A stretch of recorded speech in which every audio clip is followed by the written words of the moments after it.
Привет!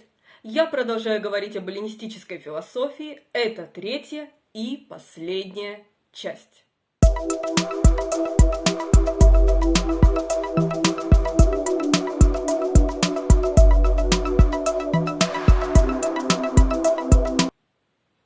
Стоицизм был основан Зеноном Китийским, сформированный на этических идеях киника. Стоицизм учил, что цель жизни – жить в соответствии с природой. Стоицизм продвигает развитие самоконтроля и силы духа как средство преодоления деструктивных эмоций.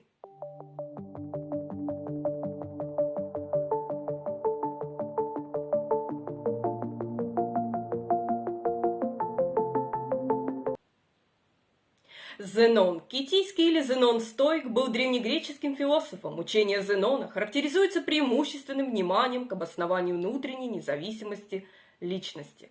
Этика строится на основе учения о природе, именуемого физикой. Согласно Зенону, миром управляет некая сила фатум, однако сам мир есть живое целое, пронизанное пневмой, космическим дыханием. В человеческом поведении первичным является движение души, определяющее причины отдельных человеческих действий. Зенон вслед за Гераклитом основой сущего провозглашал огонь, который он отождествлял с логосом. На первое место в философии он ставил логику, цель которой научить людей правильно судить о вещах и избавить их от заблуждений. Логика, говорил Зенон, это как бы ограда, защищающая сад, в котором деревья – это физика и плоды – этика. Именно он ввел термин «логика» для обозначения самостоятельной науки о мышлении взамен термина «аналитика», который употреблялся Аристотелем. Зенон был номиналистом. В мире, учил он, существуют только единичные вещи, которые воздействуют на чувства человека. Возникающие в результате воздействия, ощущения, представления – это отпечатки единичных вещей в душе человека, которые также телесны. Они истинны тогда, когда вещь как бы принудительно добивается согласия. Такие представления Зенон называл каталептическими. Они как бы схватывают человека, соединяют мысленный образ с реальным предметом.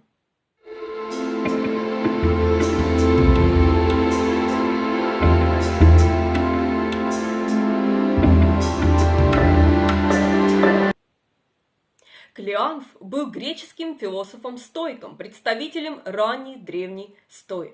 Из-за его многочисленных сочинений, кроме мелких отрывков, сохранен стабеем гимн к Зевсу. Это самый большой текст, дошедший до нашего времени от древней стои. В этом произведении Вселенная предстает одним большим живым существом, душа которого – Бог, а сердце – Солнце.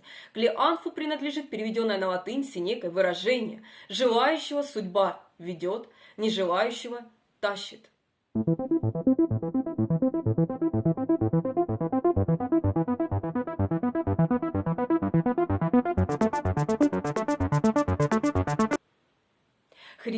Хрисип из Соу был философом-представителем ранних стоиков. Хрисип создал учение о периодическом сожжении возрождения мира божеством. В этике Хрисип утверждал единство души и, в отличие от Зенона Китийского, видел в страстях не следствие ошибочных суждений, а сами ошибочные суждения.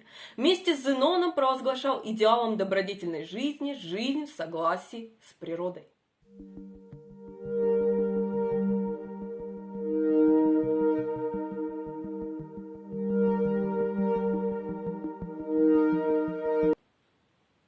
Панетий Родосский был древнегреческим философом. Философские интересы Панетия по преимуществу психологические и этические. Конечная цель – это жизнь согласно природным побуждениям, к которым относятся познание мира, общение с другими людьми, возвышение собственной души, упорядочение жизни. Все, что природа требует от человека, разумно, а поэтому прекрасно. Панетий признавал кардинальные добродетели – мудрость, справедливость, умеренность и мужество, однако последнее связывалось с доблестью и обобщало благочестие, верность, серьезность, твердость.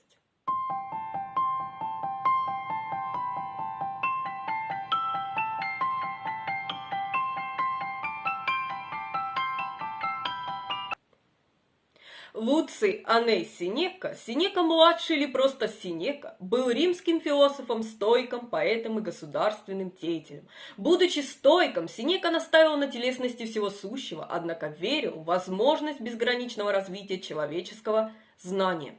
Основу для душевного равновесия Сенека искал в пантеистических воззрениях стоической физики или натурфилософии. В отличие от классического стоицизма, в философии Сенеки присутствует четкий религиозный элемент, а мысли Сенеки сильно совпадали с христианством.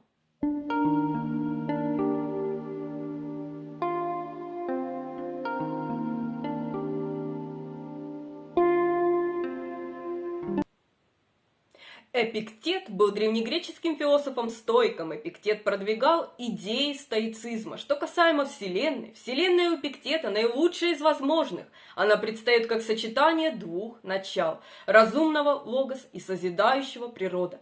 Логос отвечает за единство и порядок мироздания, в результате чего природа, управляемая законами, оказывается разумной и познаваемой.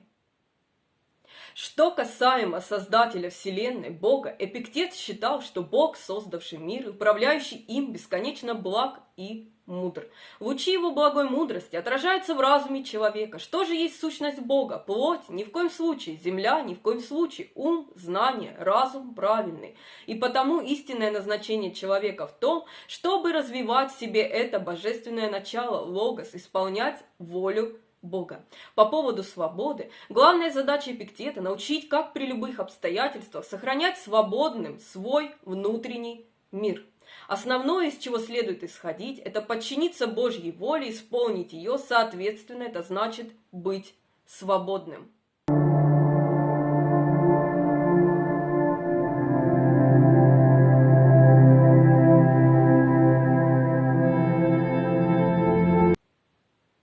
Марк Аврелий Антонин был римским императором, философом, представителем позднего стоицизма, последователем Эпиктета. Будучи представителем позднего стоицизма, Марк Аврелий наибольшее внимание в своей философии уделял этике. Марк Аврелий усматривал в человеке три начала, добавляя к душе и телу интеллект или разум или нус. Марк Аврелий считал ведущим началом разум. Разум нус представляет неиссякаемый источник импульсов, необходимых для достойной человека жизни. Нужно привести свой разум в согласие с природой целого и достигнуть благодаря этому бесстрастия. В согласии со всеобщим разумом заключено счастье.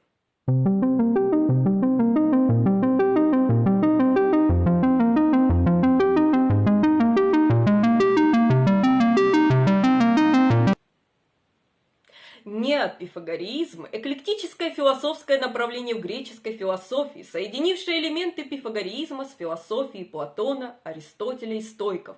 Неопифагореизм придавал значение методам математического символизма. Тесно переплетаясь со средним платонизмом, неопифагореизм опирался на такие классические платоновские и пифагорейские категории, как единое, многое, монада, диада, тождество, различие, четное, нечетное, точка, линия, плоскость, тело.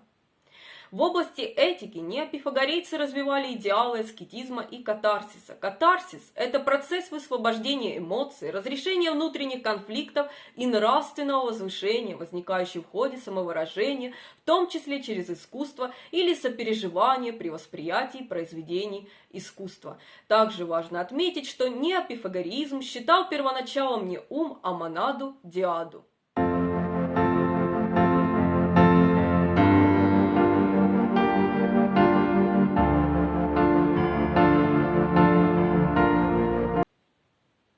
Эллинистический иудаизм – современный термин, обозначающий те формы древней иудейской религии жизни, для которых была характерна включенность в феномен эллинизма. Его главным представителем был Филон Александрийский.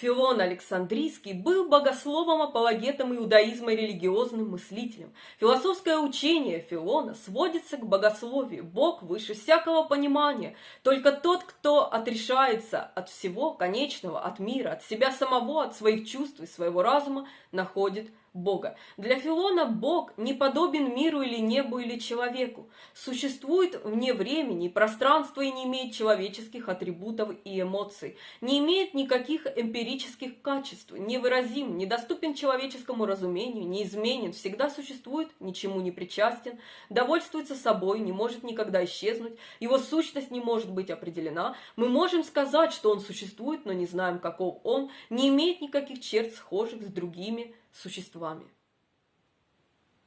Филон помещает Бога вне мира и считает его единственной активной силой мира. Он является создателем всего, единственной причиной всего сущего.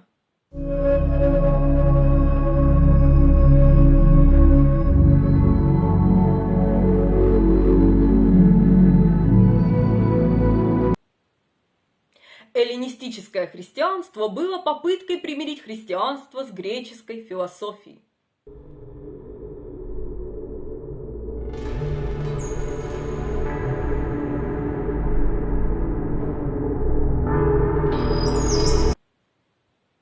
Климент Александрийский был христианским богословом, апологетом, проповедником и философом. Климент обосновывает необходимость философии для церкви. Он пишет, что сам Бог даровал философии как инструмент богопознания, пророчество и философствование неравнозначны, хотя взаимно дополняют друг друга. Они подготавливают душу к истине, к познанию логоса.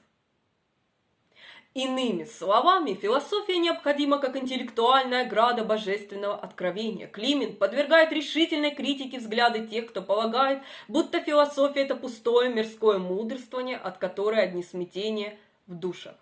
Климент первым отчетливо ставит проблему соотношения веры и разума как путь преодоления античного скептицизма. Вера – это непосредственное восприятие знания. Цель верующего заключается в познании Бога, в гносисе, то есть знании мистическом и духовном. Климент ввел в богословие понятие града небесного и града земного, которые впоследствии были развиты блаженным Августином. С Августином он разделял вопрос о допустимости восстания против безбожного правительства, каково было, например, восстание иудеев против фараона. Климент расходится с воззрением о греховности богатства. По его мнению, богатство само по себе никак не влияет на спасение души, ведь имуществом можно распорядиться и по-хорошему, и по-плохому. Писание требует от нас не отказа от собственности, но отказа от чрезмерной привязанности к собственности.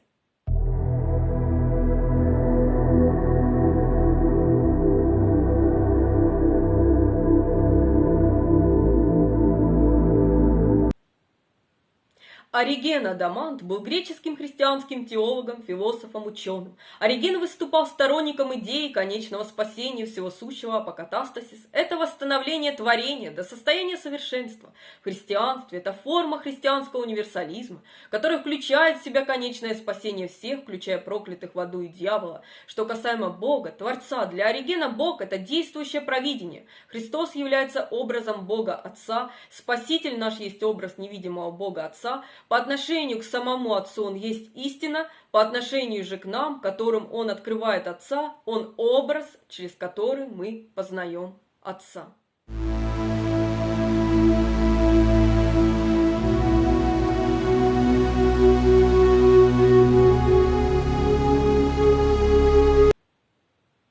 Аврелий Августин, блаженный Августин, был богословом, философом. Аврелий Августин считал, что Бог сотворил материю и наделил ее различными формами, свойствами и назначениями, тем самым сотворив все сущее в нашем мире. Деяние Бога есть благо, а значит и все сущее, именно потому, что оно существует, есть благо. Зло не субстанция материя, а недостаток ее, порок и повреждение, небытие. Бог – источник бытия, чистая форма, наивысшая красота, источник блага. Мир существует благодаря непрерывному творению Бога, который перерождает все умирающее в мире. Бог бестелесен, а значит божественное начало, бесконечное, вездесущее. Сотворив мир, Он позаботился о том, чтобы в мире царил порядок, и в мире все стало подчиняться законам природы. Человек создавался Богом как свободное существо, но, совершив грехопадение, сам выбрал зло и пошел против воли Бога. Так возникает зло, так человек становится несвободным. Человек не свободен и не волен ни в чем, он всецело зависит от Бога. Время – это мера движения и изменения. Мир ограничен в пространстве, а бытие его ограничено во времени. Размышляя о времени, Августин пришел к концепции психологического восприятия времени. Ни прошлое, ни будущее не имеют реального существования. Действительное существование присуще только настоящему. Прошлое обязано своим существованием нашей памяти, а будущее нашей надежде. Настоящее – это стремительное изменение всего в мире. Человек не успеет оглянуться, как он уже вынужден вспомнить о прошлом, если он в этот момент не уповает на будущее. Таким образом, прошлое – это воспоминание, настоящее – созерцание, будущее – ожидание или надежда.